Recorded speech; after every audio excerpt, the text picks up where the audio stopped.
kaendi. Jatend piny Kenya William Ruto wacho ni muoch mar midhusi mar coronavirus emohinyo uchumi kendo keto Kenya kama rach. Ruto bende wacho ni olo gope mathoth ne odwa rwako Kenya e bugo. Jatend Kenya ne loso kane otayo nyasi mar jotend migepe kod apisas mamoko mag migepe keto sei e orak mar tich. Jafwambo mar Walter Nyambaga miwa ler mar wachno. En chenro mane jatend piny William Ruto otayo telo mokwongo e sirikand Kenya Kwanza e kama ne otelo ne jotend migepe jogoro mongirore kod jodito mag piny owacho e keto kokgi e orak mar apisi margi kaka yor chwalo tije ne oganda jo Kenya. The president has a performance contract with the people of Kenya, and it is your performance that will assist him to fulfill that contract. So let us all do what we have to do and let us be efficient.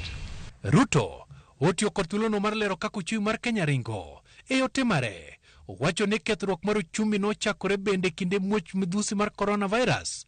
E kama bende oko ni okang' mar olo gope mathoth ne poth osoyo Kenya e bugo. As a result of using other people's money and contracting debt left, right, center, front and back,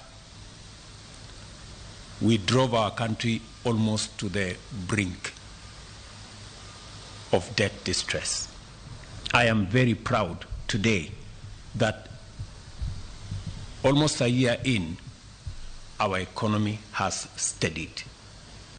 E kaka yor goro lai mong'ith mar kedo kod mibadhi e piny owacho, jatend piny koro koni apisas moyudi kod mibadhi biro mote badgi ka koro wenge menyo migepe to kod apisas mantiere.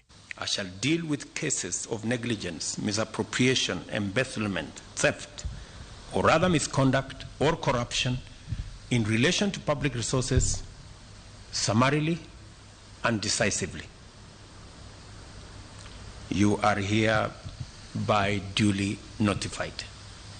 Atendai njema atalipwa zizo, which I'm going to twist a little to mean that good performance will be recognized. Jatend piny bende opoyo okang' mar thicho oko kwetho bila mar SSU moko ni ne kaonge ma jopinya oyae e kendo koni onge apisa mar sirkal manigi thuolo mar tiyo marach kod obila kata chwalo tulo. Walter Nyambaga, Ramogi TV. Mae mbako mobrogo gi Professor Collins